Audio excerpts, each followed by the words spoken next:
Yo estoy bien, Macarena. Muchas gracias por poner en modo grabación. Bienvenidos sean todos a este espacio de reflexión, sociedad articulada para abordar la vulnerabilidad en este espacio que se produce desde ILADES, Argentina, en colaboración con SISTEP del Perú, el Centro de Investigaciones Científicas, Sociales y Tecnológicas del Perú.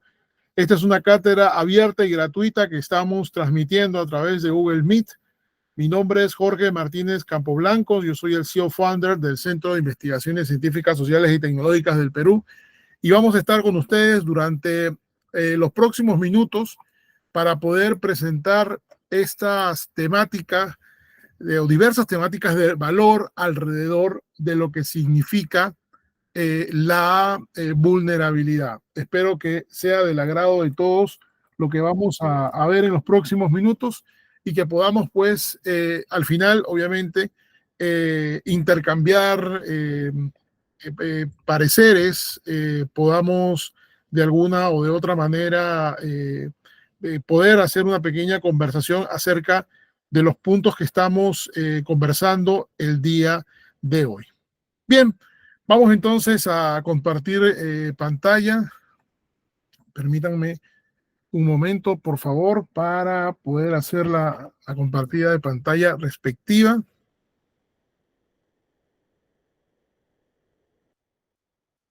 Muy bien.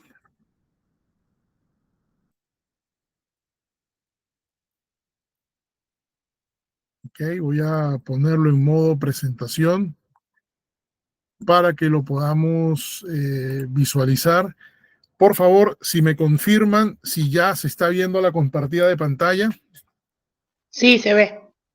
Se ve ya la compartida en modo presentación. Muy bien. Bueno, el tema que hoy vamos a conversar es un tema muy interesante porque yo como sociólogo tengo un enfoque que trata obviamente de entender los comportamientos que se producen en el espacio o en el marco de una sociedad.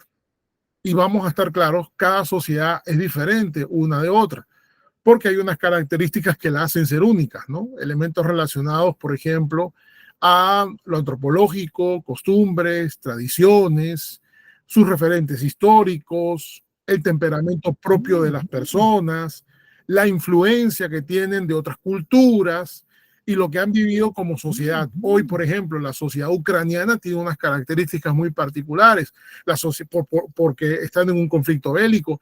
La sociedad venezolana, seguramente por el tema migratorio, más de 7 millones de migrantes fuera de Venezuela. Seguramente la sociedad argentina, por los cambios políticos que han tenido, o la sociedad peruana. Entonces, eso hace de que su articulación social sea distinta, sea diferente entre un lugar y otro para abordar temas relacionados a la vulnerabilidad. Tal vez pudiésemos encontrar patrones comunes. Por ejemplo, América Latina tiene ciertos elementos que la hacen particularmente especial, similar en algunos casos, aunque, reitero, cada país, cada sociedad tiene sus características particulares. Pero si nos comparamos, por ejemplo, a países desarrollados como Estados Unidos, Canadá o Europa en su mayoría, podríamos ver de que hay ciertos mecanismos que se utilizan en otros espacios que distan un poco de la realidad latinoamericana.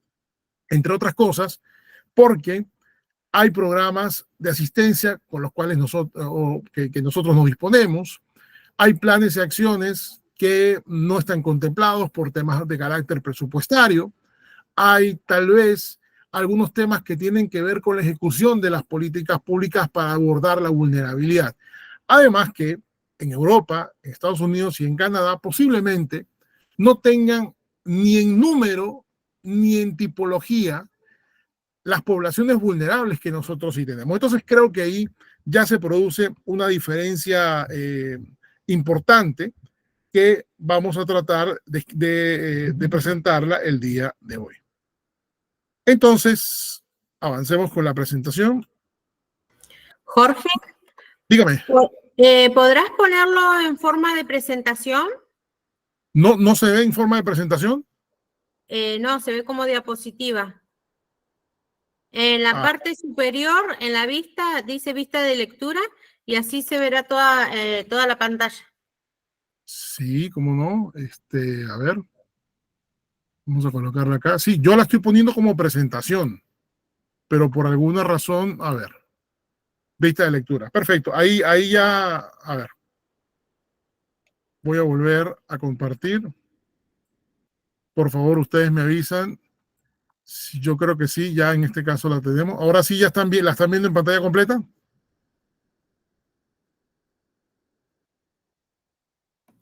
Sí, Ok, perfecto.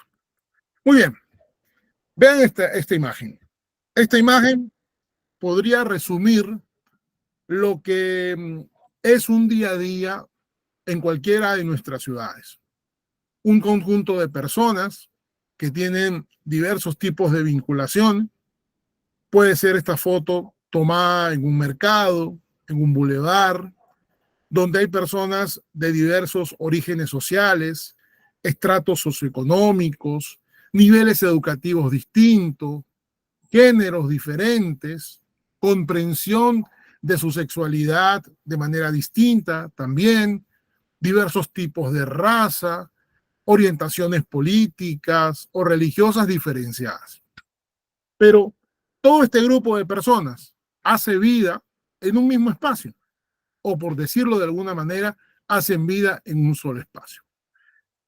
Estas personas tienen vinculaciones naturalmente establecidas de forma natural y espontánea, pero también reguladas. Estas personas tienen marcos legales, jurídicos, donde se establecen cuáles son sus derechos y sus deberes. Se sabe, por ejemplo, que hay una protección hacia, por ejemplo, los niños. Se sabe de que hay, por ejemplo, como ocurre en el Perú, iniciativas legislativas que promueven la igualdad entre los hombres y las mujeres. Se supone que estas personas están siendo cuidadas o preservadas en términos de su integridad desde el punto de vista de la seguridad ciudadana. Pero en toda esa cantidad de personas pudiésemos encontrar personas con algún grado de vulnerabilidad. Desde el punto de vista de concepto, la vulnerabilidad la tenemos todos. Todos somos vulnerables ante algo. Ahora, claro, el concepto de vulnerabilidad social es cuando identificamos que hay una característica que te define per se. Por ejemplo, mujeres, madres solteras en condición de migrantes. Hay obviamente una característica que la define y eso puede darnos el dato de decir cuántas mujeres, madres solteras en condición de migrantes son mujeres vulnerables. O por ejemplo, niños de la calle, entre 5 y 12 años, que se dedican al comercio informal y muchas veces son explotados con trabajo infantil. Son poblaciones vulnerables que se cuantifican y que se caracterizan de una manera diferente. Pero pudiésemos, por ejemplo, identificar algunas personas que por tener algún tipo de creencia religiosa o dogma también son vulneradas, también pueden ser vulnerables, ¿no? El conflicto que hoy en día vemos entre Israel y Gaza es un conflicto que tiene un origen étnico y donde hay minorías que tienen una etiqueta de vulnerabilidad en vista a sus condiciones esencialmente de carácter religioso y dogmático. Pero esta fotografía nos permite identificar todos esos elementos para poder tener algunas conclusiones hacia las cuales vamos a caminar.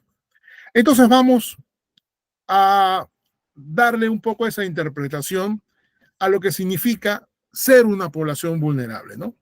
Y la vulnerabilidad en una sociedad contemporánea como la nuestra refleja la intersección de factores sociales, económicos y políticos que impactan en diversos grupos. Lo social ya lo he descrito. ¿Y por qué lo económico es importante? Porque para poder tener algún tipo de vida normal en términos de la calidad de vida de las personas, hay un elemento de carácter económico que es fundamental.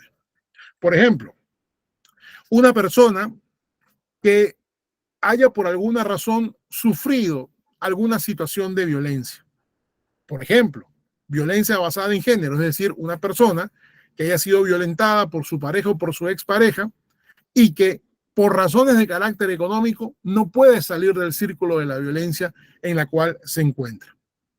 Eso representa una determinación fundamental para poder entender su grado de vulnerabilidad. Será porque la persona no estudió, porque no sabe un oficio o simplemente porque considera de que no puede salir adelante sin una figura masculina. Entonces, lo económico está presente.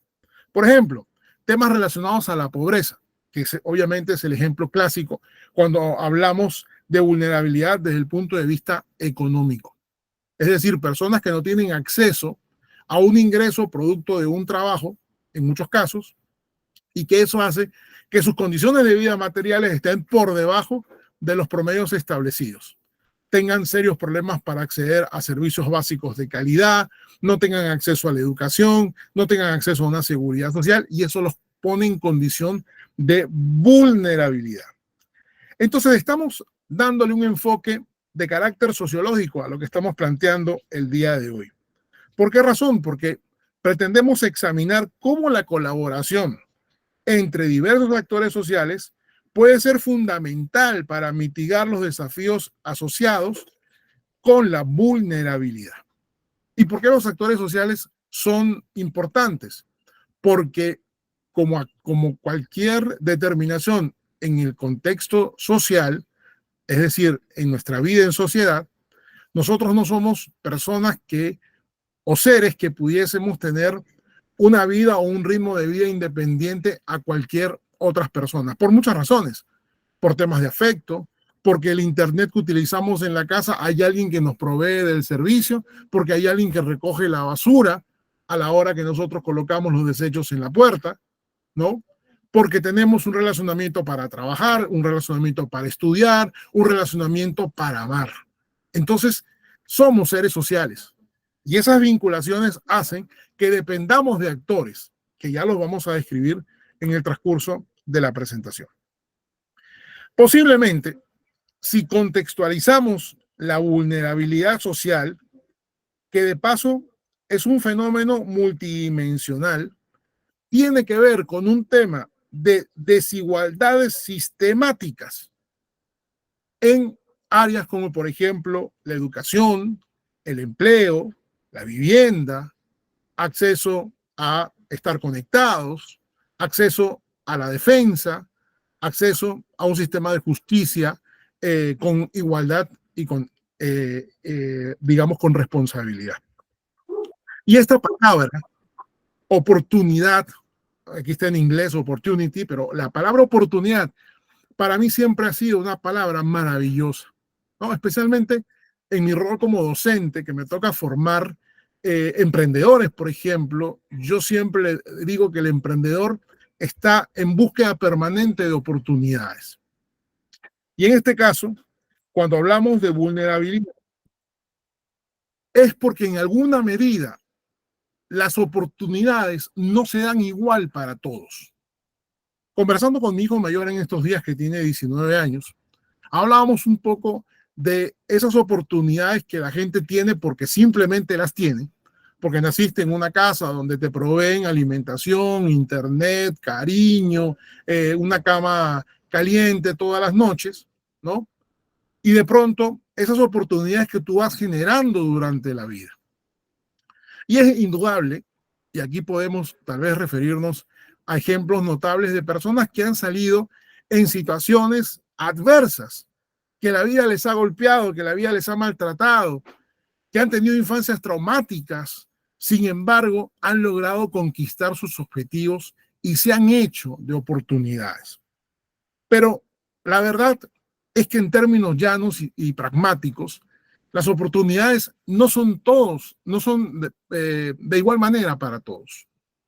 Ahora, esto tiene que ver con muchos factores. Vamos a describirlos en el transcurso de la presentación, pero esencialmente tiene que ver a un tema de recursos y a un tema de tiempo.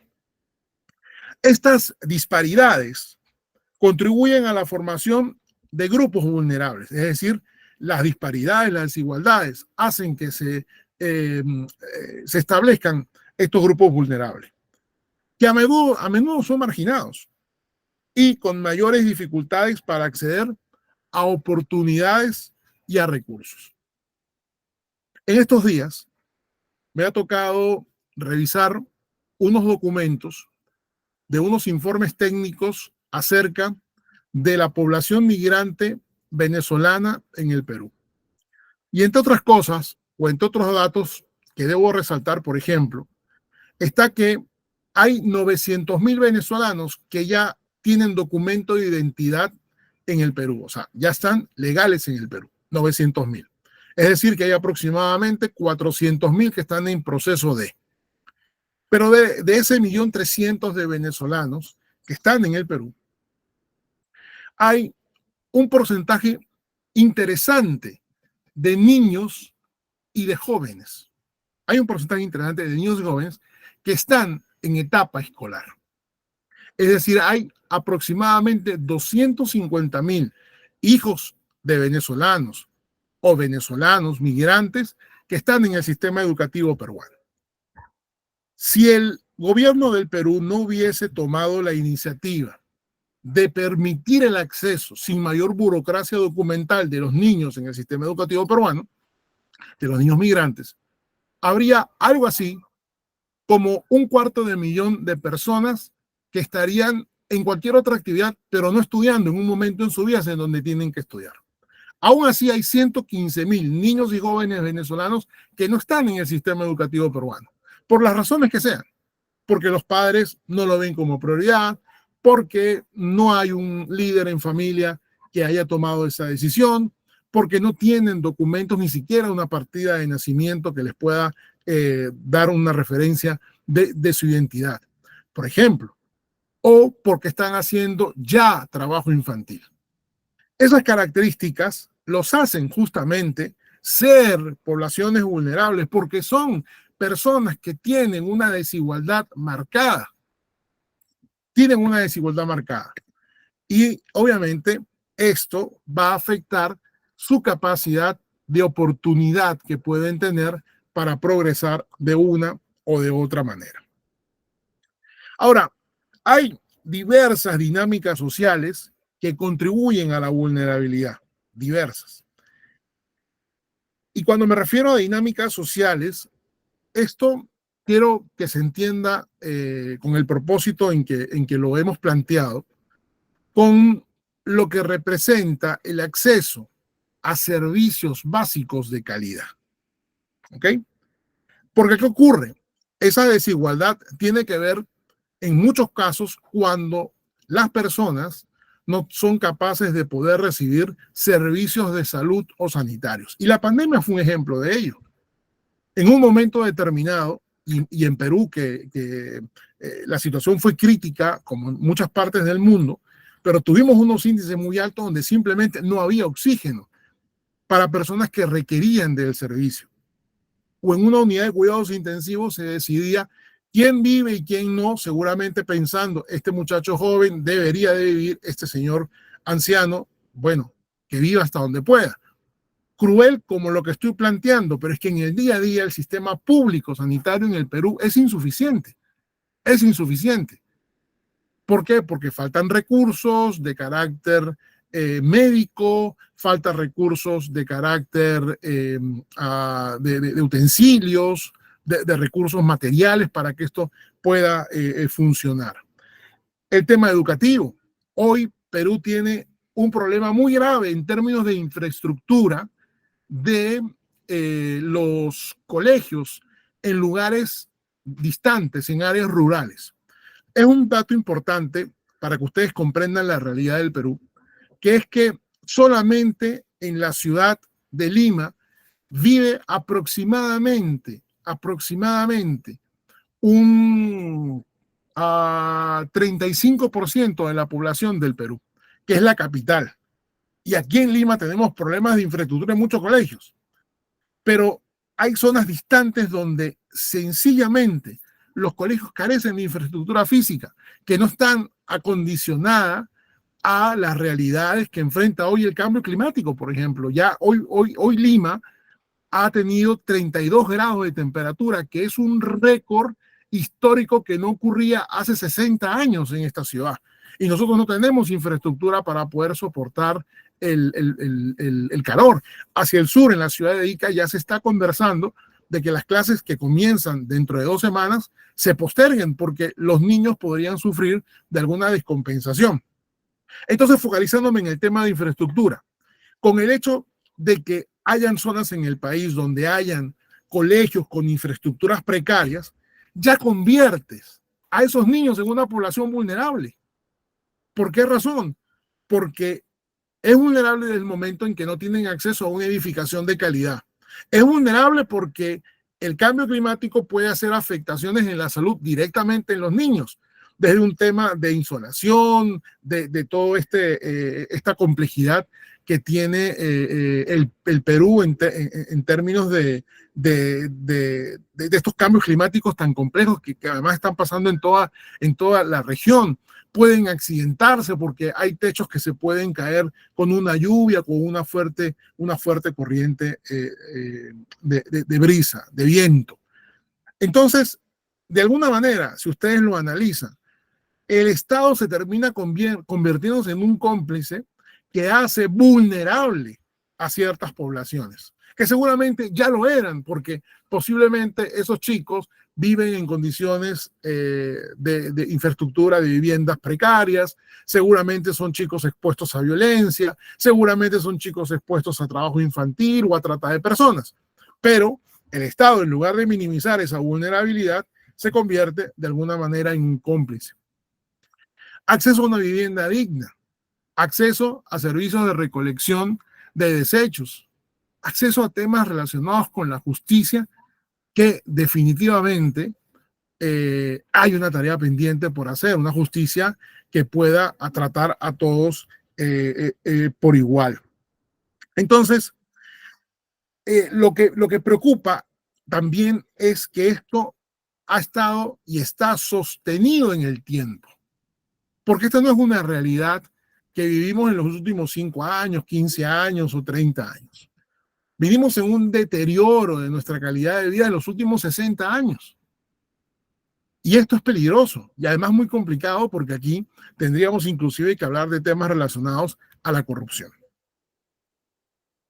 Entonces, estamos tratando de explorar la importancia que tienen todos estos elementos sobre la mesa al momento de poder cuestionarnos si la sociedad en la que vivimos está articulada para abordar la vulnerabilidad, especialmente si está capacitada, preparada técnicamente en identificar esos grupos vulnerables que están sometidos a una situación de exclusión social.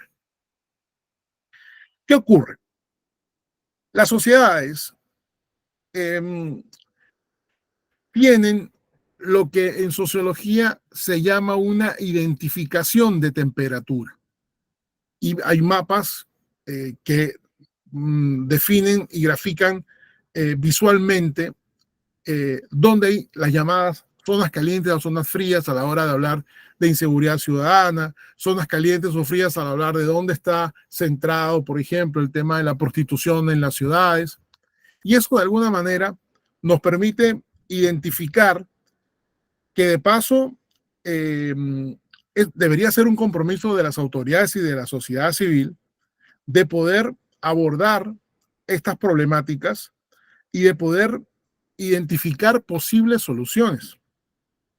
No en vano, muchos gobiernos hoy en día utilizan sofisticadas plataformas digitales para poder, a través de la inteligencia artificial y de la analítica, de identificar dónde están estas situaciones, dónde están estas poblaciones vulnerables y de qué manera pueden ser abordadas y de qué manera en corto plazo pueden presentar soluciones. Ahora, es muy importante, y yo lo vuelvo a colocar sobre la mesa, de que esto es un tema de la identificación de los actores sociales. Quienes trabajamos el mundo de la responsabilidad social corporativa, utilizamos un término que son los stakeholders, los grupos de interés. Y cuando tú logras identificar los grupos de interés ante una problemática concreta, tú logras de alguna manera hacer una correlación de hechos y de fuerzas para poder decir cuál es la ruta ideal o preferente para poder resolver o mitigar todas estas situaciones que se convierten en unos desafíos para quienes hacen gobierno, que se convierten en unos desafíos para las sociedades civiles con pensamiento de avanzada. No es sencillo atender la vulnerabilidad, cuesta mucho dinero. Cuando hablamos de temas relacionados, por ejemplo, a la lucha contra la corrupción o el tema de poder minimizar las situaciones de violencia en el Perú, muchos hablan de abordajes de coyuntura. Suban las penas a los agresores sexuales o a los violentos contra las mujeres, cadenas perpetuas o pena de muerte. Bueno, esa es una manera, pero no es la solución. El tema de las poblaciones vulnerables debe ser visto a mediano y a largo plazo. Esto representa el cambio de la manera en que pensamos y la manera en que atendemos. Pero acá hay un elemento que no en todos los casos se analiza y que es una responsabilidad de nosotros como ciudadanos entender que es así, que es la planificación. En estos días estuve leyendo el plan país que tiene el Perú al 2050. Y me da el mismo temor cuando leía yo hace unos años atrás los famosos ODS, ¿no? Los Objetivos del Milenio, la Agenda 2030. Porque yo decía, oye, esto es demasiado grande, es muy difícil de lograr esta Agenda 2030. Y ya Naciones Unidas ha dicho que la agenda no se cumplió y no se va a cumplir al 2030. Entonces, es importantísimo poder valorar una planificación a mediano y a largo plazo, porque lograr reducir la vulnerabilidad en un país supone poder pensar en un proyecto que nos puede tomar unos cuantos años, porque tiene que ver con el cambio estructural del país, con el cambio de los cimientos, de las leyes, de los relacionamientos sociales, de un cambio distinto de hacer política, de un involucramiento de la sociedad civil. Y por sobre todas las cosas, de una necesidad de las personas por querer mejorar. Entonces, las poblaciones vulnerables son personas que están excluidas de algún sistema, que tienen profundas desigualdades y que están pasando por situaciones de coyuntura personal y familiar que tienen un impacto en la sociedad. Esta fotografía es una fotografía que es demoledora, porque cuando tú la ves así a simple vista, parecieran muchas cosas, pero la realidad es que esta es una caminata de migrantes que comienza en Centroamérica, posiblemente después del tapón del Darién en Panamá, y que van caminando vía México hacia los Estados Unidos. Esta es una foto de Noticias de las Naciones Unidas.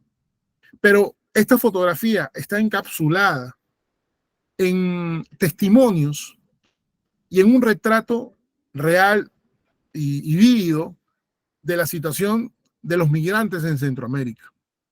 Gente que llega con casi ningún recurso, gente que se mueve muchas veces en esquemas familiares, gente que en el trayecto o en el tránsito los gobiernos de todos los países de Centroamérica los desconocen o hay sobre ellos represalia, usos de la fuerza para controlar temas relacionados a la seguridad, que tienen que hacer y vivir peripecias para poder llegar a la famosa frontera sur para el paso a los Estados Unidos. ¿Podríamos identificar esta como una población vulnerable? Por supuesto que lo es. Y estos movimientos migratorios se han acrecentado a nivel global. Después del comienzo de la guerra entre Rusia y Ucrania, tanto la migración venezolana como la migración ucraniana han sido los movimientos que en menor tiempo han desplazado a una cantidad importante de personas en este siglo.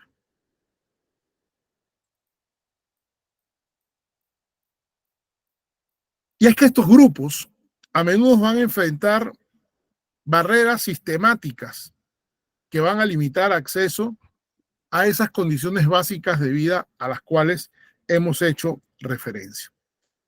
Posiblemente uno de los elementos críticos va a ser analizar temas de exclusión social desde la óptica del empleo. Entre otras razones, porque economías como la peruana sostienen apenas un porcentaje muy bajo de empleo formal. La mayoría de los peruanos trabajan de manera informal, largas horas de trabajo, salarios miserables, sin beneficios sociales y en condiciones de vulnerabilidad. Si tus ingresos son más bajos que tus egresos o no logras tener los recursos para poder tener una vida digna, vas a convertirte en una población vulnerable. Esta es una foto real de un barrio, de una favela, de un pueblo joven en cualquier lugar en América Latina, donde hay problemas estructurales complicados. Miren, Perú tiene una de las reservas más grandes en agua dulce en el planeta. Y tenemos 40% de peruanos que no tienen agua potable en sus casas. Tenemos posiblemente características de país megadiverso, de los 10 más importantes del mundo, y la mitad de nuestros niños tiene anemia. Ustedes saben el impacto que representa la anemia para un niño. Le reduce sus capacidades de aprendizaje, le aumenta los riesgos de sufrir enfermedades. ¿Qué futuro estamos construyendo? ¿Qué esperanza de cambiar la realidad de ser hoy un niño en situación de vulnerabilidad? El tema laboral hay que verlo con detenimiento, hay que verlo con lupa, porque lo laboral en el Perú y en muchos lugares de América Latina tienen que ver con elementos relacionados a la discriminación. Lamentablemente, el racismo, la xenofobia, la exclusión por la manera como hablas o la manera como te vistes, son realidades también que convierten a minorías en grupos vulnerables. No pudiésemos darle la espalda a este análisis. Vean ustedes esta foto. Y esta fotografía tiene un trasfondo interesante. Hay muchos países en Europa que tienen hoy en día políticas asociadas al primer empleo. Al primer empleo. ¿Y por qué es importante el primer empleo? Porque para un jovencito que está ya en la universidad o que ha cumplido 18, 19 años, ir a un empleo genera una definición de orden personal, pero también un ingreso que le permite estudiar, que le permite comprarse un vehículo, que le permite colaborar en su casa, que le permite tener también de alguna manera un poco de orden. Pero lamentablemente, en países en desarrollo, el esquema de primer empleo casi no existe. No están ni las condiciones jurídicas ni los marcos laborales favorables para que esto ocurra. ¿Qué pasa cuando los jóvenes, cuando entran al mercado laboral, son explotados con largas jornadas de trabajo, con salarios precarios, haciendo oficios poco relacionados en muchos casos con lo que estudian en la universidad o con lo que quieren estudiar? Esta fotografía también es muy interesante porque esta fotografía de alguna manera representa en muchos casos lo que es la educación en América Latina. Aquí en Lima, que es una capital de 11 millones de habitantes, una ciudad enorme, una ciudad que tiene el aeropuerto principal y el puerto principal, no crean ustedes que esta imagen no la vamos a encontrar, si la encontramos. Pero ¿cuál es el problema? El problema es que si no garantizamos algo esencial como la educación a nuestros niños, es muy complicado que en un futuro cercano las realidades las podamos cambiar. Y cuando hablo de garantizar una educación de calidad, me refiero no solamente a temas de infraestructura, a temas relacionados con la calidad de los contenidos, con la capacitación de los docentes, con la posibilidad que ellos tengan acceso a información de valor. Cuando yo oigo a algún político hablar de que vamos a comprar 10.000 tablets, a mí eso me da escalofríos, porque no es un hecho únicamente de comprar el equipamiento técnico, es que tienes que generar el contenido y tienes que capacitar a los profesores y tienes que hacer un contenido que le sirva a estos chicos que viven en unas condiciones distintas al niño de la capital, al niño o al niña de la capital. Pero no solamente darle una mirada a estos elementos, porque como son poblaciones vulnerables, en muchos casos esa tableta o esa laptop o ese teléfono termina siendo vendido para comprar comida. Vean ustedes cómo la vulnerabilidad puede trascender lo que representa la educación. Pero la educación tiene un poder transformador y eso es algo que hemos sostenido muchísimas veces con muchísima insistencia, porque la educación formal y no formal es la única manera de generar cimientos para que las realidades cambien. Es la única manera de poder hacer entender a nuestra gente de que a través del pensamiento, de la reflexión y por supuesto de la mejor cualificación de las capacidades técnicas y profesionales, va a poder usted tener acceso a mejores oportunidades. Por supuesto, el país también tiene que articularse de una manera distinta. Perú tiene hoy una de las monedas más estables del continente. Se supone que crecemos todos los años. ¿Y por qué aún tenemos tanta pobreza? Esa es una pregunta que yo no le tengo respuesta. Y así como hemos visto la educación y lo hemos visto a través de los niños, también hablar de vulnerabilidad es darle una mirada a las poblaciones de la tercera edad, a nuestros ancianos. ¿Por qué razón? Porque posiblemente sea uno de los ejemplos más notorios de por qué razón son también poblaciones vulnerables. ¿Saben ustedes que aquí en el Perú una persona después de los 70 años no puede ingresar a la universidad? Que un profesor cuando cumple cierta edad lo mandan para su casa en lugar de convertirse en un profesor emblemático, en un profesor pues excepcional que siga aportando lo que sabe, por supuesto, que esté también en condiciones para ello, ¿no? Y eso significa de que haya tenido pues una medicina preventiva, que lo haya, lo conserve sano o ante cualquier patología pueda haber recibido la asistencia del caso. Pero cuidar a nuestros ancianos, eso es un síntoma y un símbolo de que tenemos una sociedad relativamente justa. Cuando uno viaja al Caribe y te encuentras con esos tours, ¿no? De 50, 70 personas, viejitos que vienen de Noruega, de Finlandia, de Estados Unidos, de Canadá, haciendo turismo, disfrutando su ancianidad. A mí me da mucho dolor cuando veo en la calle a una persona anciana, a un adulto mayor, pidiendo plata para comer. O cuando veo a estos artistas que eran estrellas en los años 80 y que todos hoy en día no tienen ni para vivir en una vivienda digna. Mueren en pobreza. ¿Por qué? Porque no hay un Estado que se preocupó por ellos. Y son una población terriblemente vulnerable. Porque no tienen acceso a servicios de calidad. Porque el Estado no se ocupó de ellos. Porque sus familias, y aquí hay un tema que tiene que ver con el desarrollo humano, que hacia allá vamos en esta presentación, tiene que ver con un tema relacionado a que las familias tampoco los acompañaron. Los mandan a un ancianato miserable, y se convierten en una población vulnerable. Entonces deberían haber políticas integrales que puedan atender a nuestros ancianos, para que tengan dignidad, para que tengan bienestar, para que puedan de alguna u otra manera tener en esos últimos años de vida una vida digna. Una vida digna.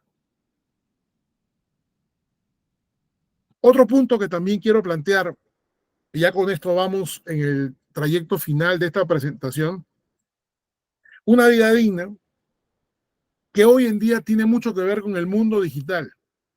Yo recordaba en estos días, cuando todavía estaba en la universidad, no me había graduado por ahí, comenzando los 2000, que uno de mis primeros trabajos como consultor fue con la Fundación Tecnumano en Caracas.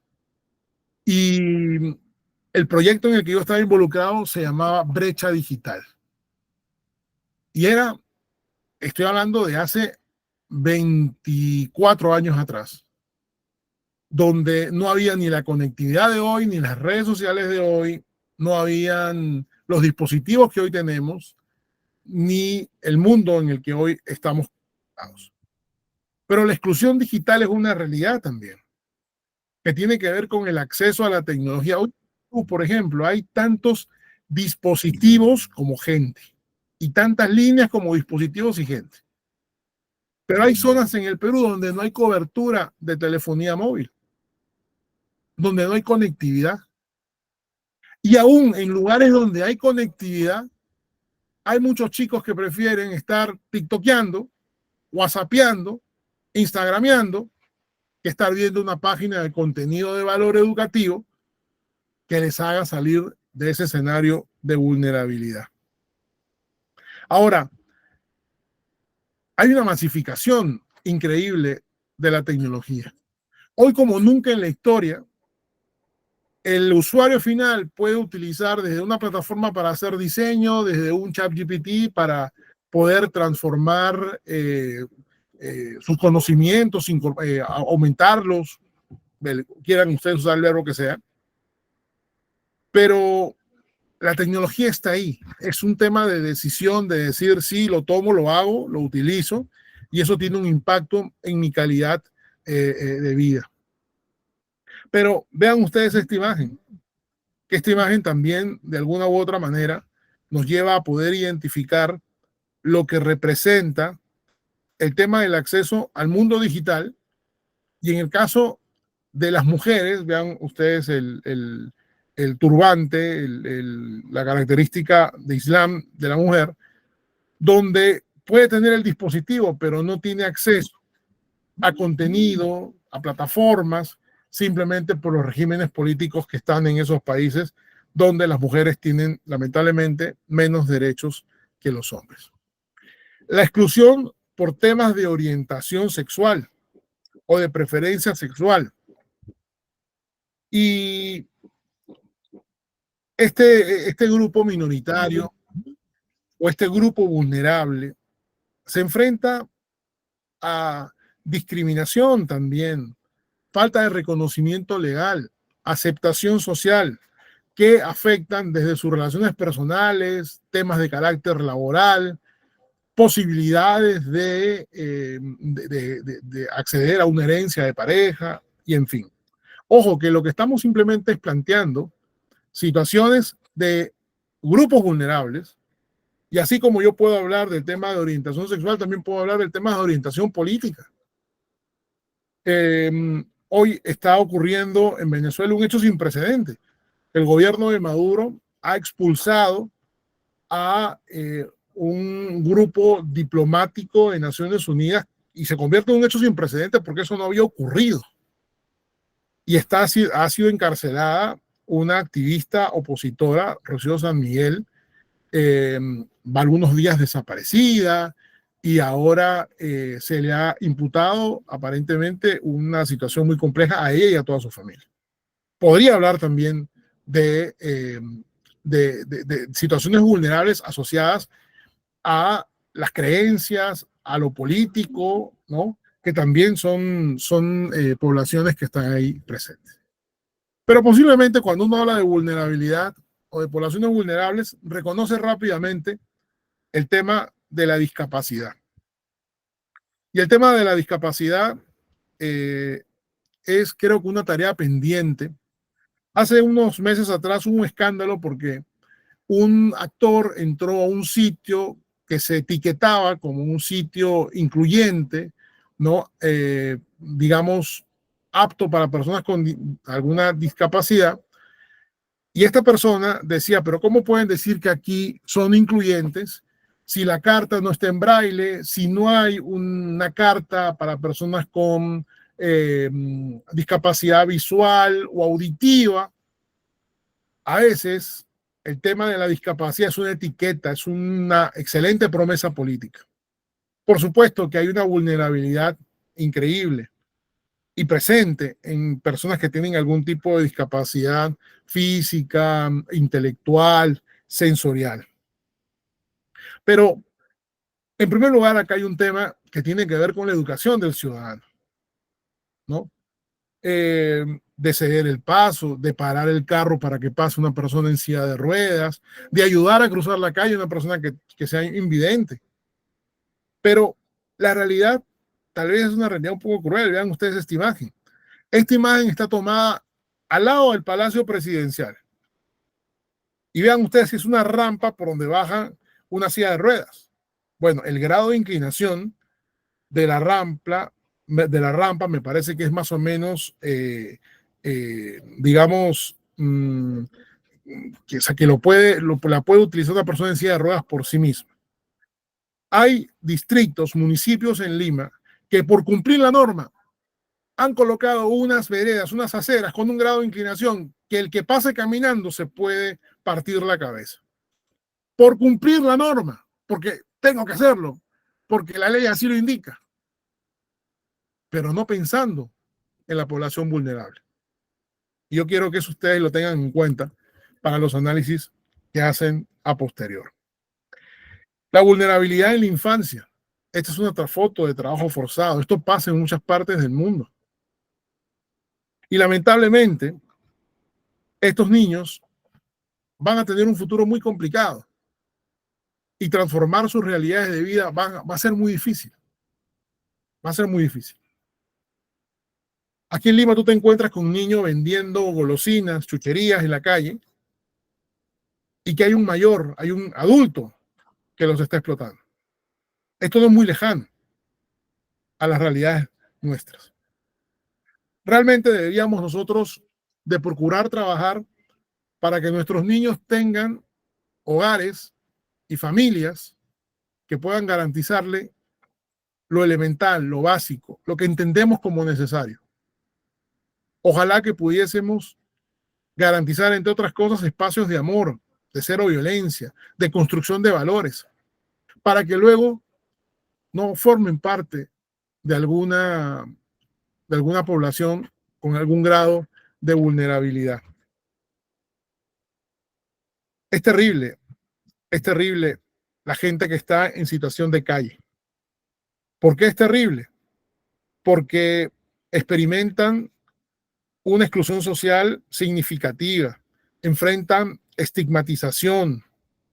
¿Por qué? Porque lamentablemente fueron personas que no tuvieron oportunidades, que no lograron ciertas cosas y que tienen una afectación sobre su realidad terrible. El tema de acceso a una vivienda digna creo que también es una problemática asociada al tema de la pobreza y al tema del trabajo. Pues entonces, ¿cuáles van a ser las soluciones que planteamos el día de hoy? Bueno, en primer lugar, es la importancia de que la sociedad se articule. ¿Y cómo logramos que una sociedad se articule? Pues primero teniendo un plan de la nación, un plan país coherente, donde intervenga gobierno, el sector público, donde intervengan las empresas, los ciudadanos, para generar políticas, acciones que puedan ayudar a eliminar estas poblaciones vulnerables o por lo menos tener procesos de transición para que puedan ser distintas. Es difícil la articulación entre el sector público y el sector privado. A veces no hay puntos de conexión, pero creo que de alguna manera la disposición de generar políticas públicas inclusivas, políticas públicas con sentido humano, políticas públicas que tengan un impacto en las poblaciones vulnerables, ahí es donde están los espacios de conveniencia y de convivencia entre el sector público y el sector privado. Hay muchos desafíos. Esto no es fácil. Lo que tenemos de aquí en adelante es realmente tomar conciencia de las realidades, tener una alta capacidad de resiliencia, pensar en esos cambios estructurales en los cuales yo hacía referencia hace un rato, establecer cuáles son los desafíos que requieren comprender qué nos hace ser más incluyentes y dónde están los espacios que podemos transformar en oportunidades. Y muy importante pensar con pensamiento, valga la redundancia, comunitario. No se puede hablar de una individualidad, porque eso tiene mucho que ver con el egoísmo. Esto tiene que tener un impacto comunitario. La colectividad y la solidaridad son catalizadores para el cambio social que trasciende las fronteras de la vulnerabilidad. Pues bien, manos a la obra, manos a la obra.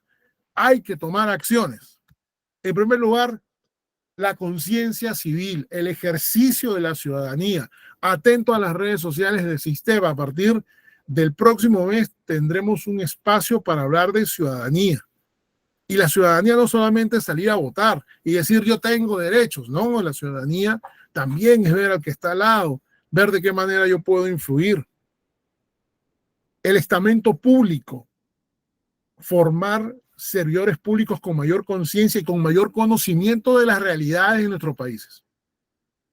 A mí me da terror ver a un servidor público, aquí en Perú le decimos pituco, en Panamá le dicen yeye, en Venezuela le dicen cifrino, esos de camisita limpia que nunca en su vida se han ensuciado los zapatos, pero que trabajan en los ministerios haciendo políticas públicas. Los gobiernos tienen que estar comprometidos, los gobiernos tienen que tener rostro humano. La educación como un elemento transformador, la educación como ese espacio donde pueden ocurrir los grandes milagros. Leyes justas, leyes que impulsen, por ejemplo, el primer empleo, erradicar la violencia basada en género, esas leyes que permitan transformar las condiciones materiales, emocionales y espirituales de la gente, con impacto humano. Y establecer cuáles son las rutas, porque la política pública a veces queda en la estratosfera, a veces la ley queda en la estratosfera, aterrizarlo, cuáles son los programas, cuáles son los planes para que esto pueda cambiar, para tener menos poblaciones vulnerables y las que tenemos puedan ser atendidas hasta que podamos erradicarlas. Y todo pasa por lo que significa el desarrollo humano. El desarrollo humano es muy importante, es fundamental. Perú habla de que tiene una estabilidad económica muy grande. Yo siempre digo que nos falta desarrollo humano. Y eso es algo por lo cual tenemos que apostar. Muchas gracias a Hilades, a Macarena Leiblick por esta invitación. Para mí ha sido un gusto poder plantear esta temática y hacerlo para todos ustedes. Desde el SISTEP estamos comprometidos con estos temas, estamos comprometidos con seguir siendo una vocería activa, crítica, reflexiva, humana, que hacemos desde el Perú.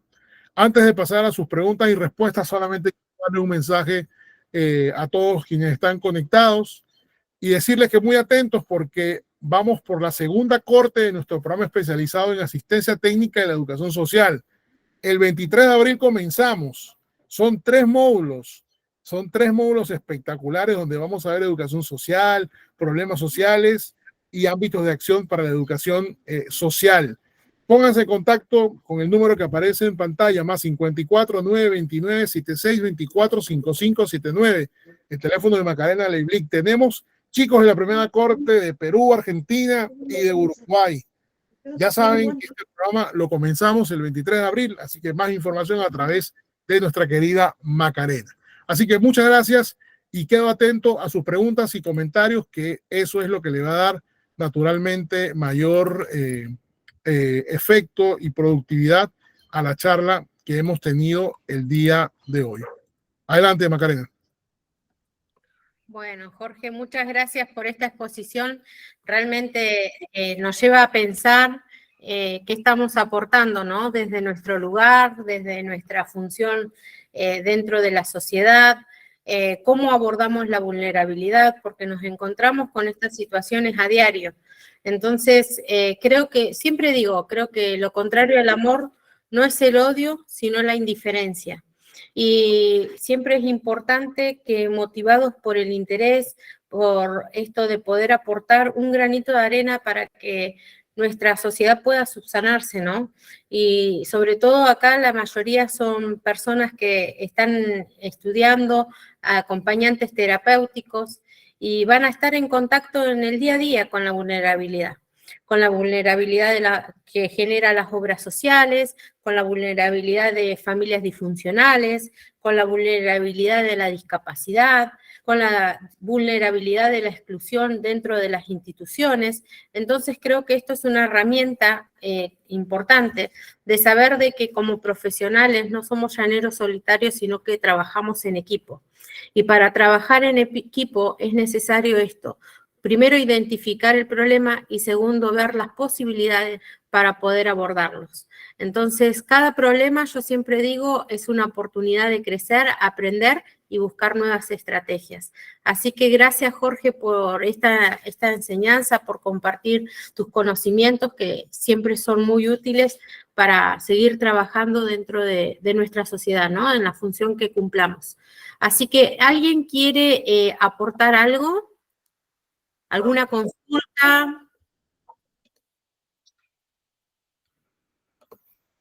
¿Alguna pregunta? Aprovechen que acá el presidente, el CEO Funder de SIGSTEP, así que es una oportunidad muy, muy valiosa. Sí, Eva. Ay. Hola, buenas noches. Yo no quería agradecerles más que nada porque me sorprendió la clase, ver otra realidad, y ponerme en el lugar del otro es lo que vos nos enseñaste, Maca, de la empatía. Hay muy poca empatía. Yo pensaba solamente que era acá en Argentina y nos parece que es en todo el mundo. Quería agradecerlo por hacernos ver más allá de nosotros, ¿no? Y un placer de ver que haya estado en nuestra clase. Muchas gracias, Eva, por tu intervención. Pues sí, la empatía es fundamental. Mira, creo que la primera exigencia que debe tener un político es ser empático, ¿no? Especialmente porque el político tiene un discurso hermoso cuando quiere llegar a tener una posición de poder, pero luego se olvida totalmente de las realidades que tiene la gente, ¿no? Yo cuando digo que o describo la realidad del Perú, y permíteme dar unos datos adicionales, es que Perú es largo, ¿no? Es largo, y tenemos nosotros una franja de costa al Pacífico, luego una franja un poquito más gruesa, que es la sierra, y una franja un poquito más gruesa, que es la selva. Bueno, tú sabes que la costa del Perú apenas tiene el 12% del territorio nacional y está en las ciudades más importantes. Y en ese 12% del territorio nacional habitamos casi el 70% de la población. O sea, imagínate tú la densidad demográfica que hay en la sierra y en la selva. O sea, hay lugares donde prácticamente no hay gente.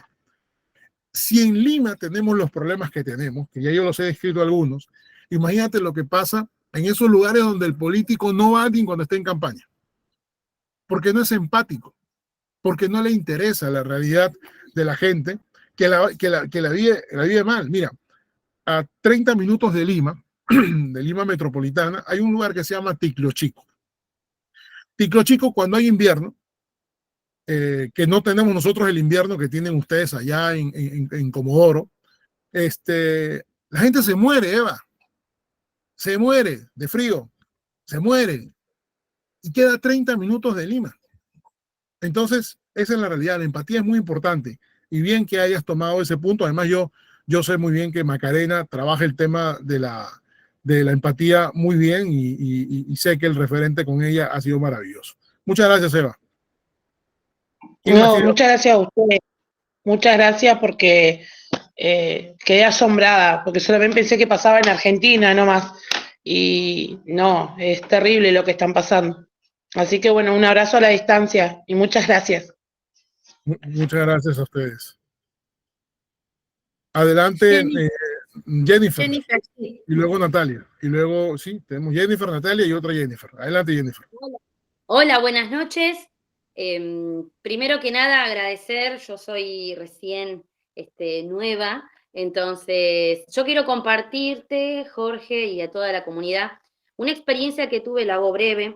Yo estaba estudiando lengua de señas, porque no es lenguaje, es una lengua, y cuando quise compartir y trascender lo que yo estaba aprendiendo, incorporando para mi vida, sobre todo quería ir a las nuevas generaciones, a los niños, me mandaron un mensaje anónimo preguntándome si yo era profesora. Entonces, cuando a mí me recibe ese mensaje, digo, ¿estamos hablando de inclusión? Acá voy con lo de la empatía, ¿no? O sea, la comunidad en su mayoría no es empática. Entonces, creo que hay que abordar profundamente a las nuevas generaciones, a los niños, a la adolescencia, que son el futuro, y creo que van a cambiar la historia. Eso. Gracias. Exactamente, qué linda tu reflexión. Pues sí, realmente hay que mirar hacia los niños y a los jóvenes, ¿no? La capacidad de resiliencia que tienen los niños y los jóvenes es mucho mayor que la que tenemos nosotros. La comprensión del mundo también es diferente.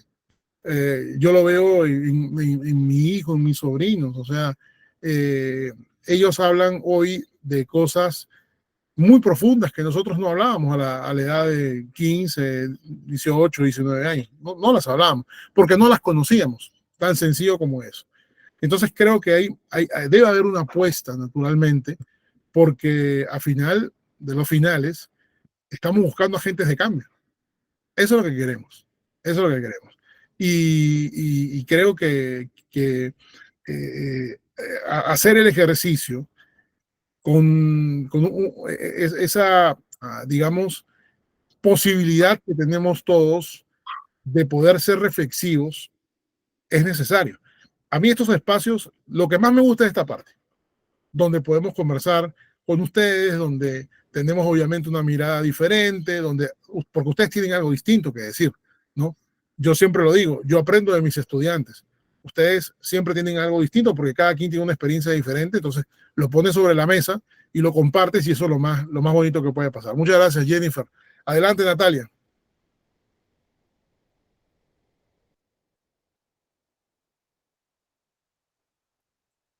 Tenemos a Natalia Rey y había otra compañera que también se llama Jennifer, pero se escribe diferente a Jennifer Sit. Quienes quieran hablar, por favor, con mucho gusto, pueden hacerlo. Este es el momento. Hola, profe, buenas noches. Yo soy la otra Jennifer. Hola, Jennifer, adelante. No, a mí lo mismo que mis compañeras, me impactó mucho lo que decían, ¿no? Uno por ahí piensa que solamente acá en el país, en la provincia donde uno vive, y no, se lleva la sorpresa que pasa en otros lugares más feos que acá quizás. Y también lo de la compañera, que es feo cuando el que representa la ciudad, la provincia, no es empático con las personas. Acá nosotros nos enseñó mucho esto de la empatía y que también nos ayuda muchísimo, muchísimo a mejorar a nosotros mismos como personas. Y bueno, con algo que a mí me pasa constantemente en todas las clases de Maca, es que te hace recapacitar, repensar y replantearte un montón de cosas y también te enseña a valorar lo poco o mucho que nosotros tenemos. Eso es muy bueno, Jennifer, lo que tú acabas de decir.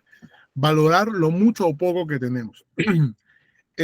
Al final, esto termina siendo un tema que poco tiene que ver con lo material, ¿no? Y hay historias de vida muy lindas, de gente que ha estado en situaciones muy adversas y que se ha sobrepuesto, no solamente de forma individual, de forma colectiva. O sea, Hiroshima, Nagasaki, hoy Japón es una superpotencia. ¿Por qué lo hicieron? Porque tienen un elevado pensamiento, tienen un pensamiento comunitario más que individual, y hoy Japón es una potencia indudable. Pero sí hay que tener un motor interno. Eso es importante. Ver la oportunidad donde la gente ve crisis, ¿no? Yo creo que eso también tiene mucho que ver, porque cada uno escribe una historia personal diferente, ¿no? Hay un concepto en la sociología que se llama la movilidad social. No sé si lo han escuchado. Y la movilidad social es cuando tú de pronto naciste en un barrio popular, y bueno, saliste del cole público, te fuiste a la universidad y luego ya te mudaste y te fuiste a un barrio más acomodado. Eso es movilidad social. Y en nuestros países, en los años 80, 70, hubo mucha movilidad social, muchísima movilidad social, de gente que estudió, que hizo negocio y que logró tener una realidad diferente. Entonces, yo les voy a decir usando los nombres de mi ciudad, aquí en Lima.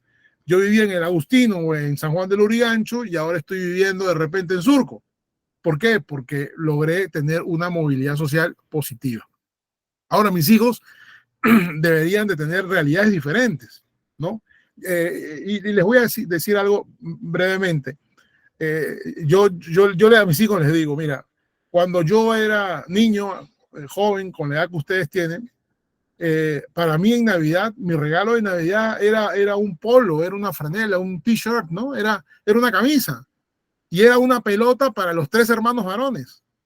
Hoy en Navidad ellos reciben 5 o 6 regalos cada uno, más los regalos de los tíos y toda la cosa, ¿no? Van a utilizar no sé, pues la pasta dental, el jabón, el champú, y creen que el recurso es ilimitado, porque lo que ellos tienen a la mano, que es Internet, la Internet es ilimitada. Ellos no tienen, de alguna forma, esa referencia de que las cosas se acaban.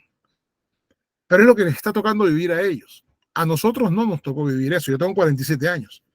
Entonces, yo creo que acá hay mucho de conciencia personal, acá hay mucho de empatía, rescato ese término, y aquí hay mucho de qué es lo que quiero hacer y qué es lo que cómo quiero transformar, porque yo les he descrito una cantidad de cosas, pero yo podría haberles dicho familias donde hay un alcohólico dentro de ellos, hay un ludópata, hay alguien que tiene alguna adicción patológica, que viviste un terremoto y no tienes casa,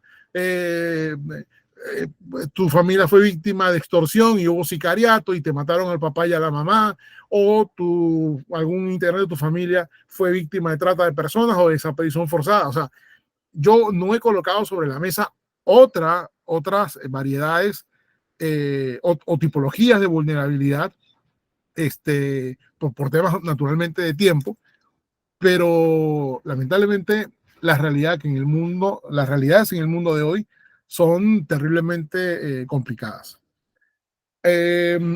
Gracias, Jennifer. María Ojeda tiene la manito levantada. Adelante, María.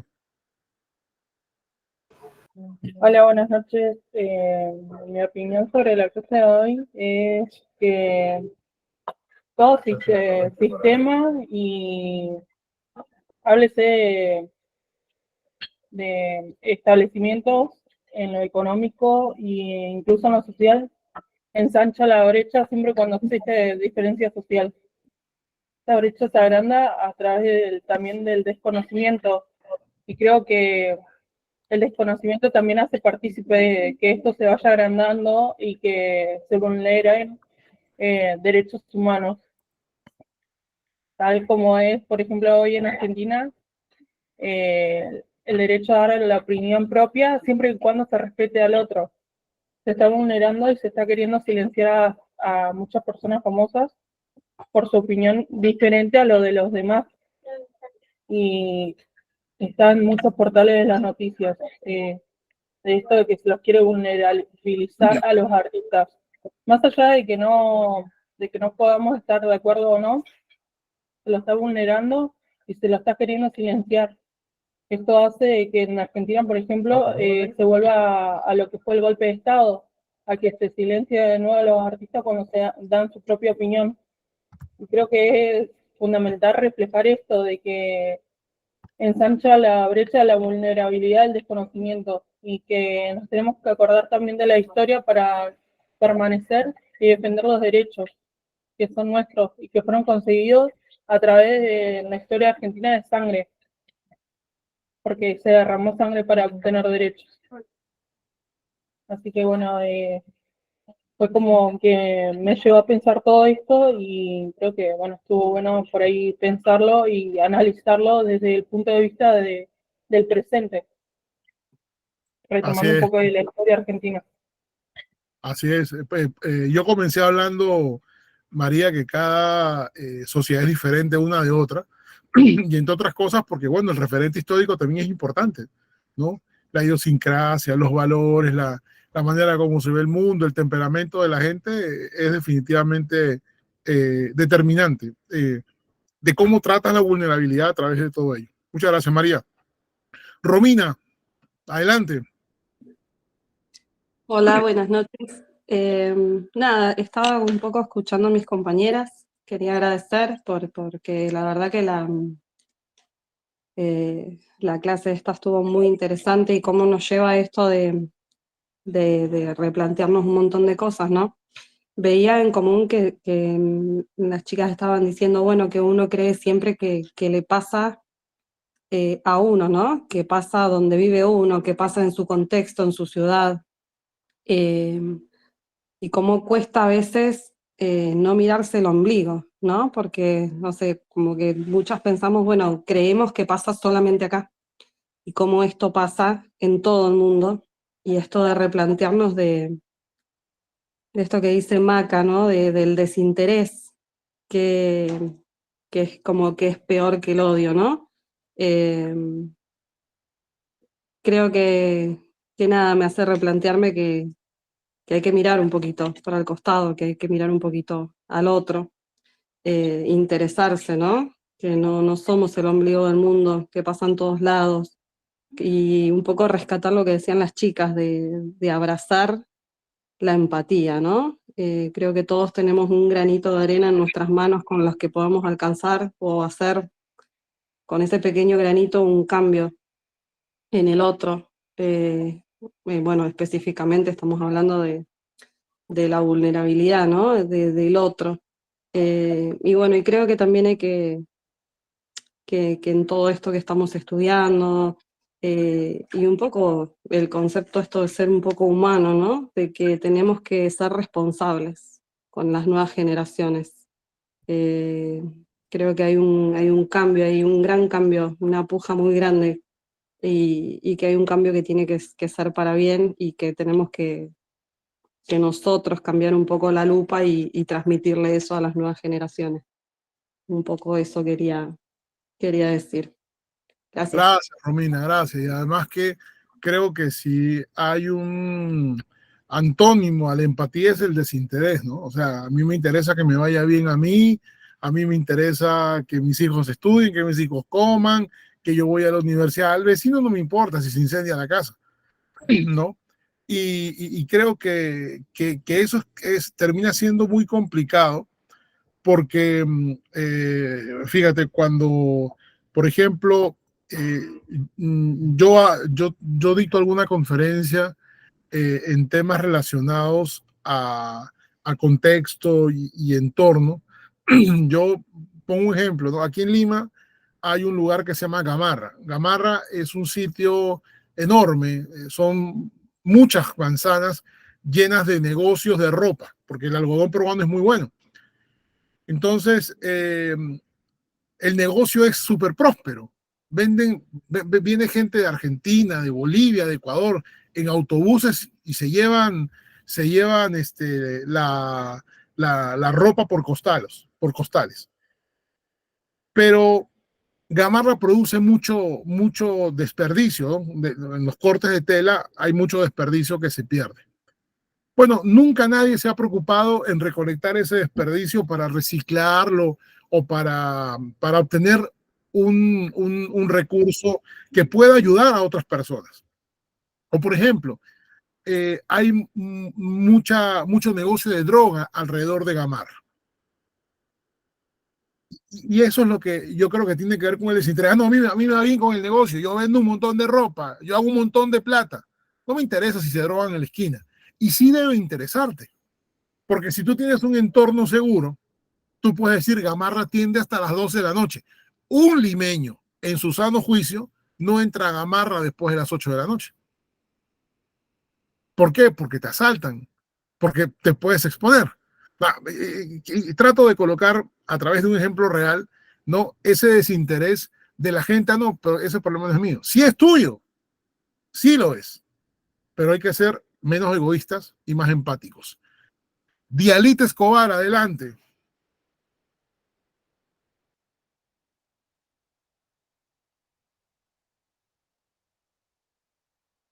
Dialit, no te escucho. Prende tu audio, por favor.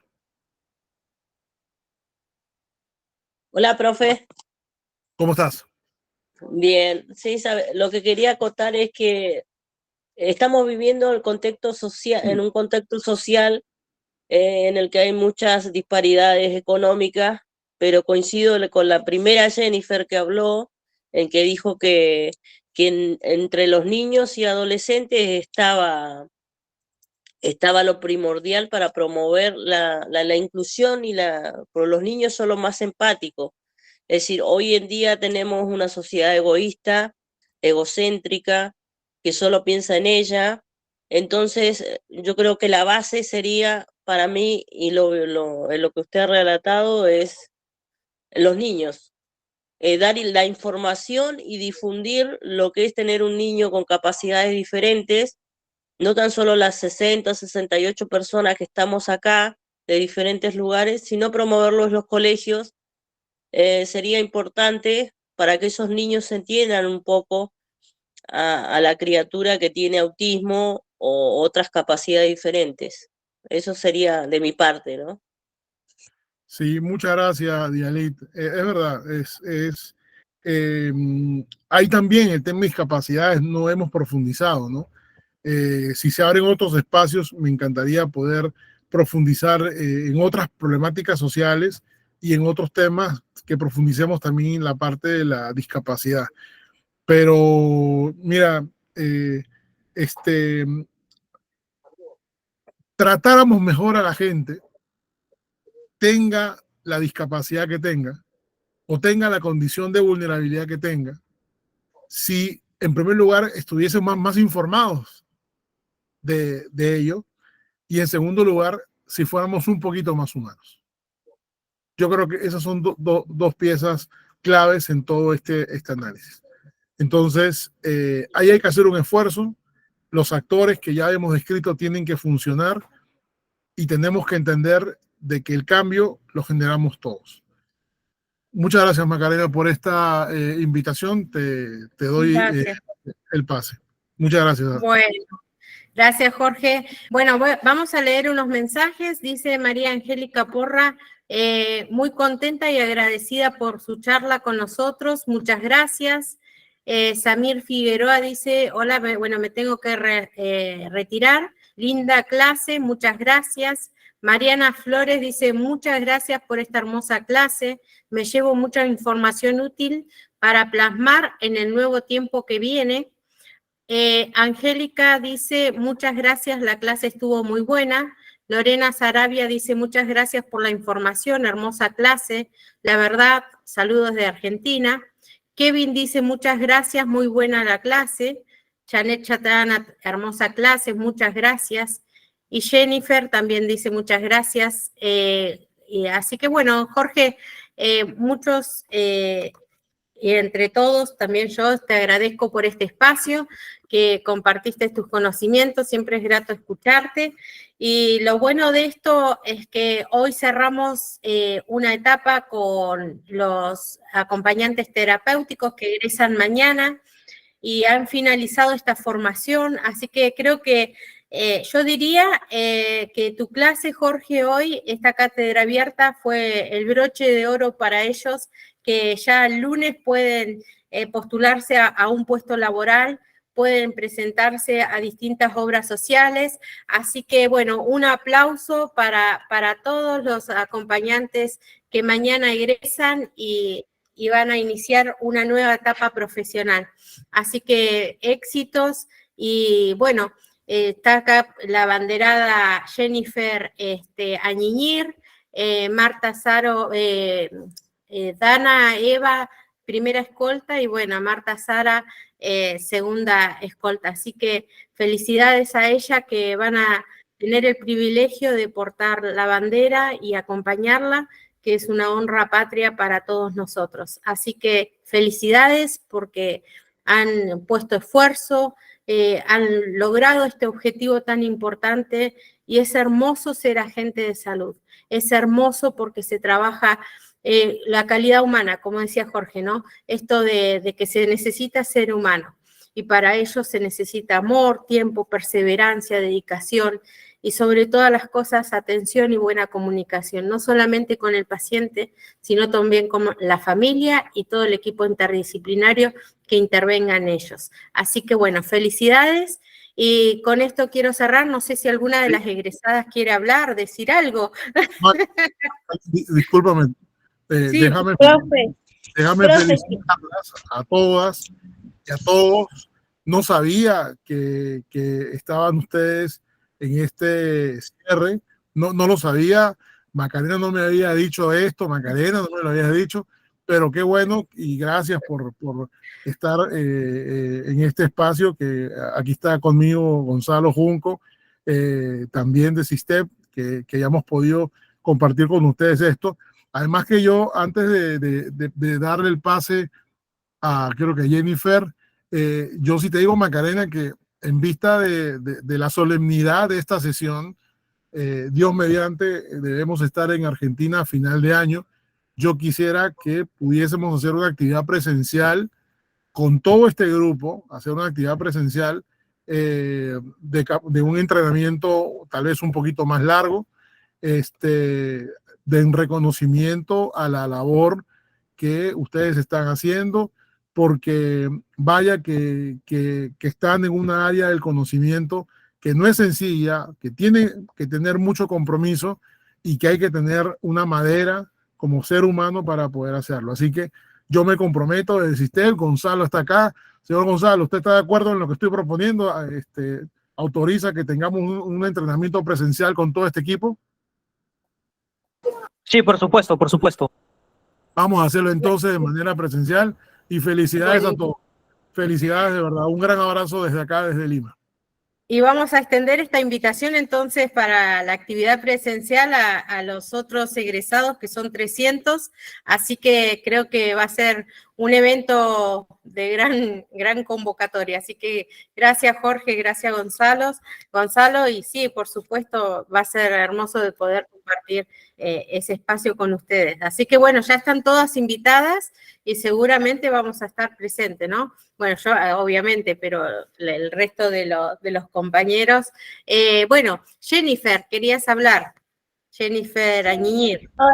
Olis, de vuelta yo. No, principalmente agradecerle a usted y a cada profesor que estuvo dándonos clase a nosotros. Nos enseñaron muchísimas cosas. Bueno, yo orgullosa de poder llevar la bandera, de portar, es un orgullo para mí hacerlo. Y no, igual, felicitar a todos mis compañeros, que todos sabemos lo que nos costó llegar acá. Pero no, quería agradecerles de verdad muchísimas gracias al profesor, y muchísimas gracias a usted, Maca, que siempre estuvo ahí incentivándonos. Muchas veces, como decía, nos hizo repensarla, bueno, por lo menos en mi caso me hizo repensar muchísimas cosas, replantearme muchísimas cosas. Por ahí uno se enfoca quizá en lo malo y no en lo bueno. Eso me ayudó usted a cambiarlo muchísimo. Con todas sus clases, con todas sus palabras de aliento, usted me ayudó a cambiar mi calidad de vida y de pensamientos también. La verdad es que re orgullosa de lo que estudié. No pensé que me iba a enamorar tanto de esta profesión y de aprender día a día cada vez más. Re contenta. Felicidades, gracias por tus palabras, Jennifer. Eva. Bueno, yo soy la primera escolta, así que no me lo esperaba. Yo solamente pensaba ir mañana y agarrar mi diploma y sacarme una foto con usted para ponerlo en todos lados. Y estoy muy contenta y agradezco un montón a usted, porque usted no sabe lo que hizo con nosotras y nosotros, porque nos ayudó un montón en cada clase. Fue un llanterío, creo que descargábamos con usted. Y bueno, y agradecerle a a sus colegas, profe, que siempre estuvieron también dispuestos a ayudarnos, a hacernos ver de otro lado. Así que estoy muy contenta, es la primera vez que me siento orgullosa de mí, así que no puedo hablar más porque ya voy a llorar y no quiero llorar. Viste que te dije, Maca, hablo y me pongo a llorar, así que no puedo más. Y agradecerle a usted, que fue lo más lindo que me pasó. A usted y mi marido fueron todo este año. Así que muchas gracias, profe. Gracias, Eva, gracias, gracias. Fueron momentos de mucho trabajo para cada uno, ¿no? De poder poner en práctica. Yo siempre les digo cuando iniciamos cada comisión, que la primera transformación comienza en uno, en poder romper paradigmas, en poder obtener otros valores, porque la gente de salud hace eso. Y para dar buenos beneficios al otro, primero tenemos que recibirlos y portarlos. Así que gracias a todos los egresados por estos tiempos que estuvimos compartiendo, crecimos, aprendimos y seguimos avanzando. Así que bueno, los que estén interesados, vamos a iniciar en mayo. No sé, Jorge, si podés compartir de vuelta como para que ellos tengan, o después me los facilita el flyer y se los comparto, puedan seguir aprendiendo. Iniciamos esto de educación social, que van a poder ampliar sus conocimientos, y como agente de salud en lo que es acompañante terapéutico trabajamos muchísimo lo que es la educación social. Así que no se pierdan esta oportunidad y vamos por más. Bueno, les deseo una feliz noche y otra vez gracias, Jorge, por este tiempo, este espacio y de mucho aprendizaje. Así que bueno, ahí está el programa y ya se los voy a estar compartiendo.